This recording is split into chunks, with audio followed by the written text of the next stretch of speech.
Arabian nights की कहानियां episode 7 बोलने वाली चिड़िया। ईरान में खुसरो शाह नाम का एक बादशाह राज्य करता था। अपनी प्रजा का सुख दुख जानने के लिए वो अक्सर रात के समय भेष बदलकर शहर में घूमा करता था। एक रात बादशाह इसी सिलसिले में घूमते हुए एक संकरी गली से होकर जा रहा था। तभी एक घर में उसने 3 सगी बहनों को आपस में बातें करते सुना। बादशाह छिपकर उनकी बातें सुनने लगा। एक बहन जो सबसे बड़ी थी, उसने कहा, अगर मेरी शादी राजमहल के चौकीदार से हो जाए ना तो मजा आ जाए। तब मुझे जिस चीज की जरूरत होगी वो मुझे राजमहल से मिल जाया करेगी।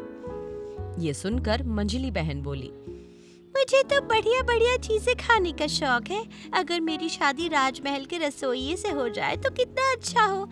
तब मुझे रोज ही मेरी मनपसंद चीजें खाने को मिला करेंगी। छोटी बहन अपनी दोनों बहनों से ज्यादा सुंदर थी। उसने कहा, मेरा मन तो बादशाह से शादी करने का है। फिर तो मैं जो भी मांगूंगी तुरंत हाजिर हो जाएगा। बादशाह से शादी करने का ख्वाब भूल कर भी कभी मत देखना। बादशाह तो हम लोगों की ओर नजर उठाकर भी नहीं देखेगा। दोनों बड़ी बहनें हंसती हुई बोली, जब सोचनी ही है तो ऊंची बातें क्यों न सोची जाएं? छोटी बहन ने कहा, क्या पता ऊपर वाला हमारी फरियाद सुन ही ले। बादशाह उन तीनों बहनों की बातें सुनकर वहां से चला गया। दूसरे दिन उसने तीनों बहनों को दरबार में बुलाकर उनकी इच्छाएं पूरी कर दी। इसके बाद तीनों बहनें अपने अपने पतियों के संग राजमहल में अपने अपने रुतबे के अनुसार रहने लगीं। सबसे छोटी बहन की शादी बादशाह से हुई थी, इसलिए राजमहल का हर आदमी उसका बहुत सम्मान करता था। उससे मलिका जैसा आदर मिलता, जबकि दोनों बड़ी बहनों को वैसा सम्मान नहीं मिल पाता था।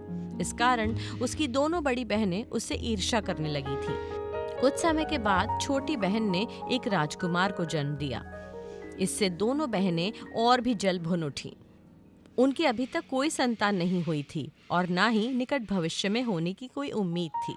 अतः उनसे अपनी बहन की ये खुशी देखी न गई। दोनों ने योजना बनाकर छोटी बहन के बच्चे को उठा लिया।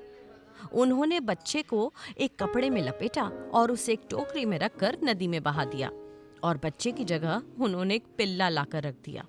बादशाह को जब पता चला कि बेगम ने एक पिल्ले को जन्म दिया है तो उसको बहुत गुस्सा आया।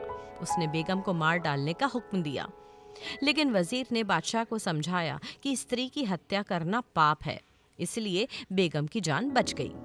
इधर बेगम की बहनों द्वारा नदी में छोड़ी हुई टोकरी बहती बहती नदी के दूसरे किनारे जा लगी। नदी के दूसरे किनारे पर बादशाह के सेवानिवृत्त सेनापति का मकान था। सेनापति की नजर पानी में बहती हुई टोकरी पर पड़ी। उन्होंने तुरंत टोकरी को पानी से बाहर निकाल लिया। टोकरी में एक नवजात बच्चे को देखकर उसके आश्चर्य का ठिकाना नहीं रहा। सेनापति के कोई संतान नहीं थी। उसने बच्चे को अपने गोद में उठा लिया और अपने घर ले गया। बच्चे को देखकर उसकी पत्नी भी फूली नहीं समाई। पति पत्नी उस बच्चे का पालन पोषण अपनी संतान की तरह करने लगे। कुछ समय के बाद छोटी बहन ने फिर से एक राजकुमार को जन्म दिया। इस बार भी उसकी ईर्ष्यालु बहनों ने वही किया जो उन्होंने पहली बार किया था। उन्होंने बच्चे को एक कपड़े में लपेटा और उसे एक टोकरी में रखकर नदी में बहा दिया। इस बार भी नदी में बहती हुई टोकरी उसी सेवानिवृत्त सेनापति के हाथ लगी। वो बच्चे को गोद में उठाकर अपने घर ले गया। बादशाह को बता दिया गया कि बेगम ने एक बिलौटे को जन्म दिया है। इस बिलौटे को नगर के बाहर दूर फेंकवा दिया गया। बादशाह को इससे बड़ा आघात लगा। बादशाह को बेगम पर भी बहुत गुस्सा आया। उसका दिल चाह रहा था कि ऐसी मनहूस बेगम को तो फांसी पर लटका देना चाहिए। वो ऐसा हुक्म जारी भी कर देता, मगर स्त्री की हत्या के पाप के डर से वो बेगम की हत्या करने का हुक्म नहीं दे सका। कुछ समय के बाद बेगम ने एक राजकुमारी को जन्म दिया। बेगम की ईर्ष्यालु बहनों ने बच्ची को भी कपड़े में लपेटा और एक टोकरी में रखकर नदी में बहा दिया। बहती हुई टोकरी भी उसी सेवानिवृत्त सेनापति के हाथ लगी। वो बच्ची को अपने घर में ले गया। सेनापति और उसकी पत्नी दोनों बच्चों के साथ साथ इस बच्ची को भी बड़े प्यार दुलार से पालने पोसने लगे। इस बार बादशाह को बताया गया कि बेगम ने एक गुड़िया को जन्म दिया है। अब तो बादशाह को इतना गुस्सा आया कि उसने बेगम को राजमहल से बाहर निकाल दिया। नसीब की मारी बेगम बेचारी एक पुरानी मस्जिद के पास झोपड़ी बनाकर रहने लगी। उसकी दोनों बड़ी बहनें छोटी बहन की दुर्दशा देखकर बहुत खुश हुईं। उधर सेवानिवृत्त सेनापति और उसकी पत्नी ने अपने पुत्रों में से एक का नाम बहमन और दूसरे का नाम परवेज रखा था। वो अपनी बेटी को परिजादा के नाम से पुकारते थे। तीनों बच्चे बहुत बुद्धिमान और बहादुर थे। उनके लिए अच्छी से अच्छी शिक्षा की व्यवस्था की गई। पढ़ाई के साथ साथ घुड़सवारी और अस्त्र शस्त्र चलाने की भी उन्हें तालीम दी गई थी। सेनापति और उसकी पत्नी अपने बच्चों की प्रगति से खुश थे। वो उनकी अच्छी परवरिश से पूर्ण रूप से संतुष्ट थे। सेनापति अब बूढ़ा हो गया था। इसी बीच एक दिन उसकी मृत्यु हो गई। कुछ समय के बाद पत्नी भी भगवान को प्यारी हो गई। सेनापति और उसकी पत्नी ने अपने बच्चों को उनके जन्म के बारे में कभी कोई बात नहीं बताई थी। तीनों बच्चे सदा सेनापति और उसकी पत्नी को ही अपने माँ बाप समझते रहे। इसलिए उन्हें सेनापति और उसकी पत्नी अर्थात अपने माता पिता की मृत्यु का बहुत दुख हुआ। एक दिन बहमन और परवेज जंगल में शिकार खेलने गए हुए थे। तभी एक भिखारन परिजादा के पास आई। वो जंगल में अकेली रहती थी। परिजादा ने प्रेम पूर्वक उसका स्वागत किया। परिजादा के प्रेमपूर्ण व्यवहार से भिखारन बहुत खुश हुई। उसने परिजादा से कहा, बेटी, तुम्हारा बागीचा बहुत सुंदर है, पर इसमें 3 अद्भुत चीजों की अब भी कमी है। 3 अद्भुत चीजें? वो क्या क्या हैं? परिजादा ने उससे पूछा। भिखारन ने कहा, एक तो तुम्हारे बगीचे में बोलने वाली चिड़िया नहीं है। जो बातें हम नहीं जानते वो बातें भी वो चिड़िया जानती है। वो हमारे हर सवाल का जवाब दे सकती है। वाह! परिजादा ये सुनकर बड़ी ही रोमांचित हुई। फिर उसने पूछा, और दूसरी अद्भुत चीज क्या है? इस बागीचे में गाने वाला पेड़ नहीं है। इस पेड़ की डालियों और पत्तों से हमेशा सुरीला संगीत निकलता रहता है, बूढ़ी भिखारन ने बताया। अच्छा, और तीसरी अद्भुत चीज क्या है? परिजादा ने पूछा। तीसरी चीज जादुई सुनहरा जल है बेटी। यदि इस जल की एक बूंद भी किसी हौज में डाल दी जाए तो उस हौज का सारा पानी रंगीन हो जाता है, भिखारन ने कहा। ये तीनों अद्भुत चीजें कहाँ मिलेंगी? परिजादा ने पूछा। भिखारन ने कहा, इन तीनों चीजों को हासिल करने के लिए तुम्हें बहुत जोखिम उठाना पड़ेगा, पर मैं जानती हूँ तुम्हारे दोनों भाई बहुत बहादुर हैं, इसलिए मैं तुम्हें इन चीजों को पाने का उपाय बताती हूँ। नगर की पूर्व दिशा में लगातार 21 दिन तक चलते रहना होगा। 21वें दिन तुम्हें एक आदमी मिलेगा। वो तुम्हें बताएगा कि ये तीनों चीजें कहाँ मिलेंगी। ये कहकर भिखारन चली गई। बहमन और परवेज जब शिकार से घर लौटे तो परिजादा ने भिखारन से हुई सारी बातचीत उन्हें कह सुनाई। परिजादा की बातें सुनकर दोनों भाई इन तीनों अद्भुत चीजों को पाने के लिए उत्सुक हो उठे। वो हर तरह का खतरा उठाने के लिए तैयार हो गए। पहले बहमन ने इन अद्भुत वस्तुओं की खोज में जाने का निर्णय किया। उसने अपना धनुष बाण लिया, तलवार उठाई और एक पानीदार घोड़े पर सवार होकर अपने भाई बहन से विदा लेकर चल दिया। जाते समय परिजादा ने बहमन से कहा, भैया, तुम इतनी दूर जा रहे हो और तुम्हारा सफर खतरों से भरा हुआ है। आखिर हमें इस बात का पता कैसे चलेगा कि तुम सही सलामत हो? बहमन ने उसे एक कटार देते हुए कहा, जब तक इस कटार की धार चमकती रहेगी तब तक समझना मैं सलामत हूँ। जिस समय यह कटार खून से रंग जाए उस समय ये मान लेना कि मैं नहीं हूँ। फिर बहमन ने अपने घोड़े की लगाम ढीली कर दी और उसे दौड़ाता हुआ पूर्व दिशा की ओर निकल गया। वो लगातार 20 दिन तक पूर्व दिशा में सफर करता रहा। 21वें दिन बहमन की भेंट एक बूढ़े आदमी से हुई। वो बूढ़ा नाटे कद का एक बड़ा ही बदसूरत सा आदमी था। उसके नाखून बहुत बड़े बड़े थे और उसकी दाढ़ी जमीन को छू रही थी। बहमन ने बूढ़े को सम्मान सहित सलाम किया और उसे अपनी यात्रा का प्रयोजन बताया। बूढ़ा उसकी बात सुनकर और उसका दृढ़ निश्चय देखकर बेहद खुश हुआ। उसने उसकी हिम्मत की सराहना करते हुए उसे सफलता की कामना की। बूढ़े आदमी ने बहमन को एक गेंद देते हुए कहा, लो, ये गेंद लो। इस गेंद को जमीन पर फेंक दो और इसके पीछे पीछे चलते जाओ। ये गेंद लुढ़कती लुढ़कती तुम्हें एक पहाड़ी के पास ले जाएगी। जब ये गेंद पहाड़ी की तलहटी में पहुंचेगी तो अपने आप रुक जाएगी। वहां तुम घोड़े से उतरकर पहाड़ पर चढ़ना शुरू कर देना। आगे जाने पर तुम्हें कुछ काली काली भयानक आकृतियां दिखाई देंगी और डरावनी आवाजें सुनाई पड़ेंगी। यदि तुमने पीछे मुड़कर देखा तो तुम तुरंत काली चट्टान बन जाओगे। यदि तुम पहाड़ी की चोटी पर पहुंचने में सफल हो गए तो तुम उन तीनों अद्भुत वस्तुओं को पा सकोगे। उस बूढ़े आदमी को धन्यवाद देकर बहमन आगे बढ़ गया। उसने बूढ़े आदमी की दी हुई गेंद को जमीन पर लुढ़का दिया। गेंद लुढ़कती हुई आगे बढ़ने लगी। बहमन ने लुढ़कती हुई गेंद के पीछे अपने घोड़े को लगा दिया। गेंद लुढ़कती लुढ़कती एक पहाड़ की तलहटी में जाकर रुक गई। बहमन की खुशी का ठिकाना न रहा। वो घोड़े से उतरकर पहाड़ पर चढ़ने लगा।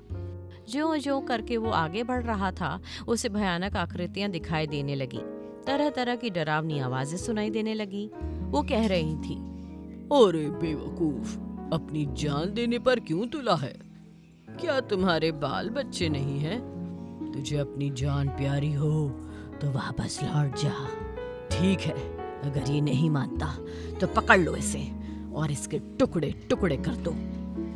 ये सुनकर बहमन का खून खौल उठा। वो इस तरह की धमकी बर्दाश्त करने का आदी नहीं था। उसने चुनौती दी, हिम्मत हो तो सामने आ जाओ। इस तरह कायरों की तरह दूर से क्यों बकवास कर रहे हो? तभी पीछे से आवाज आई, अगर तुम में हिम्मत है तो तुम ही आ जाओ ना इधर। बहमन नई उम्र का नौजवान था। उसे लगा कि इस ललकार का जवाब न देना कायरता होगी। ललकार सुनकर बूढ़े आदमी की चेतावनी भी भूल गया और गुस्से से लाल पीला होकर तेजी से पलटा, मगर गर्दन पीछे घुमाते ही वो काली चट्टान में परिवर्तित हो गया। इधर परवेज और परिजादा अपने भाई के लौटने का उत्सुकता से इंतजार कर रहे थे। वो दोनों उसके लिए इतने अधिक फिक्रमंद थे कि दोनों ही उसकी सलामती की दुआएं मांगते रहे और दोनों ही हर समय कटार के पास मौजूद रहते। एक दिन वो बुरी तरह चौंक पड़े। उस दिन बहमन की दी हुई कटार अचानक खून से रंग गई। परवेज और परिजादा समझ गए कि बहमन किसी दुर्घटना में जान गंवा बैठा है। दोनों जोर जोर से रोने लगे और इस सदमे के कारण बेहोश हो गए। कुछ देर के बाद जब उन्हें होश आया तो परवेज ने अपने भाई को ढूंढ निकालने का निश्चय किया। परिजादा उसे रोकने की बहुत कोशिश करने लगी, पर उसने परिजादा की एक न सुनी। उसी समय वो अपने घोड़े पर सवार होकर पूर्व दिशा की ओर निकल पड़ा। परवेज का भी वही हाल हुआ जो हाल बहमन का हुआ था। वो भी काली चट्टान बन गया। परिजादा ने देखा कि कटार फिर से खून से सराबोर हो गई है। अब वो फूट फूट कर रोने लगी। उसकी ख्वाहिश पूरी करने की कोशिश में दोनों भाई ऊपर वाले को प्यारे हो गए थे। कुछ देर बाद जब वो स्वस्थ हुई तो उसने मन ही मन प्रण किया, अब मैं जाऊंगी मौत के सफर पर। मैं वो करामाती चीजें ही नहीं बल्कि अपने दोनों पराक्रमी भाइयों को भी जिंदा लेकर वापस लौटूंगी। परिजादा ने घर की देखभाल का काम एक नौकर को सौंप दिया। इसके बाद वो अपने भाइयों की तरह धनुष बाण और तलवार लेकर तेज दौड़ने वाली एक अरबी घोड़ी पर सवार होकर निकल पड़ी। परिजादा ने नगर की पूर्व दिशा में चलते हुए 20 दिन की यात्रा पूरी की। 21वें दिन सुबह परिजादा की भेंट उसी बूढ़े आदमी से हुई। बूढ़े आदमी को ये समझते देर नहीं लगी कि ये लड़की बहमन और परवेज की बहन है। उसने उसके भाइयों के साथ हुए हादसों के बारे में उसे बताया और सलाह दी कि वो व्यर्थ में खतरा मोल लेने का साहस ना करे और वापस लौट जाए। मगर परिजादा इरादे की पक्की थी। वो तो आज जान हथेली पर लेकर निकली थी। वो दृढ़ प्रतिज्ञा करके निकली थी कि या तो वो तीनों अद्भुत चीजें और अपने भाइयों को लेकर लौटेगी या स्वयं भी वहीं दफन हो जाएगी। परिजादा ने कहा, बाबा, आपकी सलाह के लिए धन्यवाद, लेकिन यदि मैं अपने भाइयों को वापस लाने में सफल नहीं हो सकी तो मुझे काली चट्टान बन जाने में खुशी होगी। परिजादा का दृढ़ निश्चय देखकर बूढ़ा आदमी चकित रह गया। उसने उसे भी एक गेंद दी और वही बातें दोहराई जो पहले उसके भाइयों के समक्ष दोहरा चुका था। परिजादा ने उसका शुक्रिया अदा किया और आगे बढ़कर निर्देश के अनुसार गेंद रास्ते पर लुढ़का दी। उसके पीछे पीछे अपनी घोड़ी दौड़ाने लगी। गेंद लुढ़कती हुई एक पहाड़ की तलहटी में जा पहुंची। परिजादा तुरंत घोड़ी से उतर पड़ी। उसने पहाड़ पर चढ़ना शुरू कर दिया। ज्यों-ज्यों वो आगे बढ़ती गई त्यों-त्यों ही भयंकर आवाजें सुनाई देने लगी और बाघ, शेर, अजगर और अन्य जानवरों की भयंकर आकृतियां दिखाई देने लगी। चतुर परिजादा को एक तरकीब सूझी। उसने अपनी आंखों पर पट्टी बांध ली और कानों में रुई ठूंस ली। इससे उसे भयानक आकृतियां और डरावनी आवाजें सुनाई देने बंद हो गई। फिर तो वो आसानी से पहाड़ की चोटी पर पहुंच गई।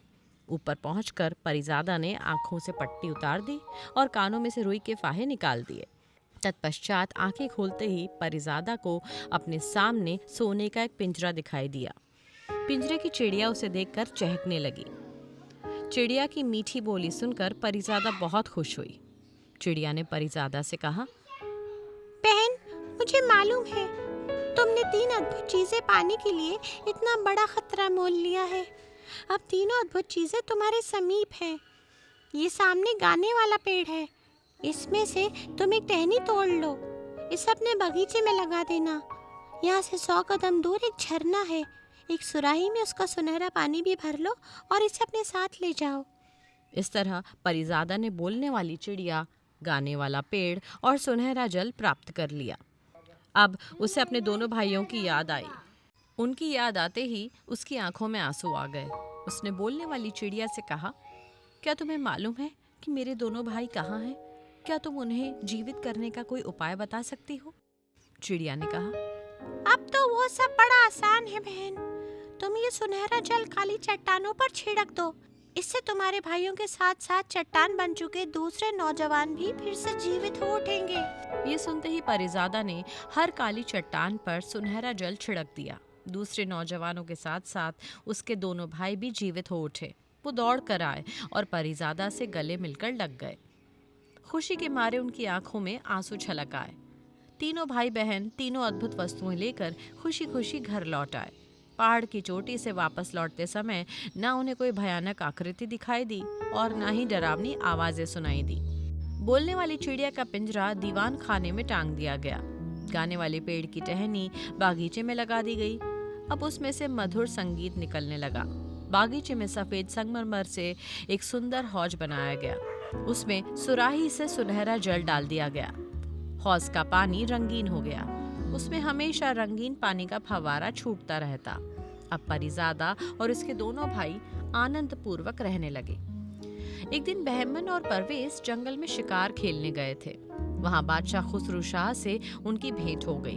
बादशाह इन दोनों सुंदर और तेजस्वी युवकों से बहुत प्रभावित हुआ। उसने दोनों भाइयों से कुछ देर बातचीत की। फिर बादशाह ने उन्हें राजमहल में अपने साथ भोजन करने का निमंत्रण दिया। बहमन और परवेज सुल्तान के निमंत्रण पर राजमहल पहुंचे। सुल्तान ने उनकी खूब आवभगत की। वापस आते समय दोनों भाइयों ने भी सुल्तान को अपने घर भोजन का निमंत्रण दिया, जिसे बादशाह ने सहर्ष स्वीकार कर लिया। घर आकर दोनों भाइयों ने परिजादा को ये बात बताई तो वो सोच में पड़ गई। सुल्तान को भोजन में क्या पसंद है उसके बारे में उसे कुछ भी पता नहीं था। अंत में उसने बोलने वाली चिड़िया से बादशाह की पसंदगी के बारे में पूछा। चिड़िया ने जवाब दिया, तुम आटे में जामुन के बराबर मोती मिलाकर उसकी जायकेदार सब्जी बना लो। ये व्यंजन भोजन के साथ बादशाह को परोसना आवश्यक है। उसकी बात सुनकर परिजादा आश्चर्यचकित रह गई और बोली, कहीं मोतियों की भी सब्जी बनती है भला? मैं तुमसे जो कह रही हूँ वही करो। तुम्हें कई चीजों के बारे में नहीं पता, पर मैं सब कुछ जानती हूँ। बोलने वाली चिड़िया ने कहा, जाओ, जैसा मैंने कहा है वैसा ही करो।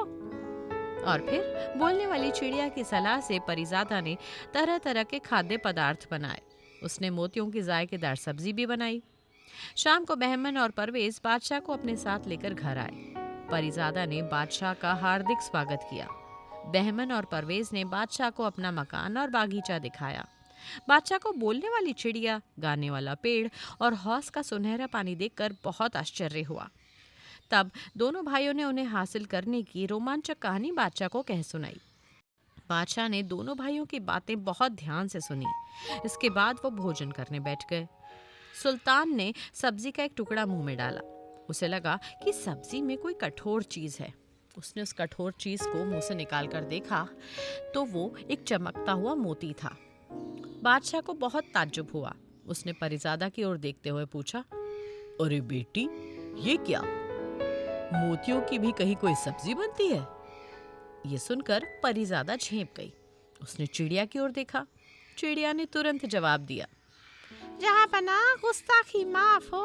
यदि आपकी बेगम कुत्ते के पिल्ले, पिलौटे और गुड़िया को जन्म दे सकती है तो परीज़ादा मोतियों की सब्जी क्यों नहीं बना सकती? हाँ? ये सुनते ही बादशाह चौंक उठा। वो सोचने लगा, इस चिड़िया को तो सब कुछ मालूम है, फिर तो इसे ये भी मालूम होगा कि सच्चाई क्या है। उसने चिड़िया से पूछा, तो क्या तुम मुझे ये बता सकती हो कि आखिर सच्चाई क्या है?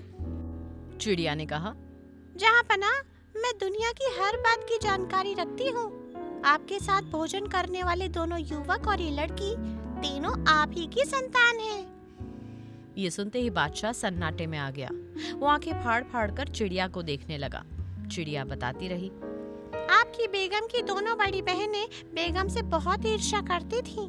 उन्हें बेगम ना बन पाने का दुख था, इसलिए वो बेगम को हर तरह से दुखी देखना चाहती थीं। इसलिए बेगम को हर बार बच्चा होने पर वो जल भुन उठती थी और चालें चलकर उन्होंने आपको गलत सूचना दी। अपनी दोनों सालियों की करतूतें सुनकर बादशाह का खून खौलने लगा। फिर चिड़िया ने बादशाह के तीनों बच्चों के जन्म और उनके पालन पोषण की सारी कहानी बादशाह को बताई। अब तो बादशाह को निर्दोष बेगम को महल से निकालने का बड़ा अफसोस हुआ। वो अपने तीनों बच्चों को छाती से लगाकर फूट फूट कर रोने लगा। इसके बाद बादशाह तुरंत मस्जिद के पास वाली झोपड़ी में जाकर बेगम से मिला और बेगम से गलती के लिए माफी मांगी। बेगम को सच्चाई का पता चला तो उसकी खुशी का ठिकाना नहीं रहा। उसकी आंखों में आंसू छलक आए। उसने अपने बच्चों को सीने से लगा लिया और बादशाह से बोली, माफी मांगकर मुझे शर्मिंदा न करे जहांपना। मेरे लिए तो ये खुशी की बात है कि मैं आपकी नजरों में दोषी नहीं हूँ। बादशाह अपनी बेगम और तीनों बच्चों को साथ लेकर राजमहल में लौट आया। महल में आकर बादशाह ने अपनी दोनों सालियों को तलब किया। वो उन्हें कड़ी से कड़ी सजा देना चाहता था, पर दयालु बेगम ने बादशाह से आग्रह किया कि वो उन्हें क्षमा दिलवा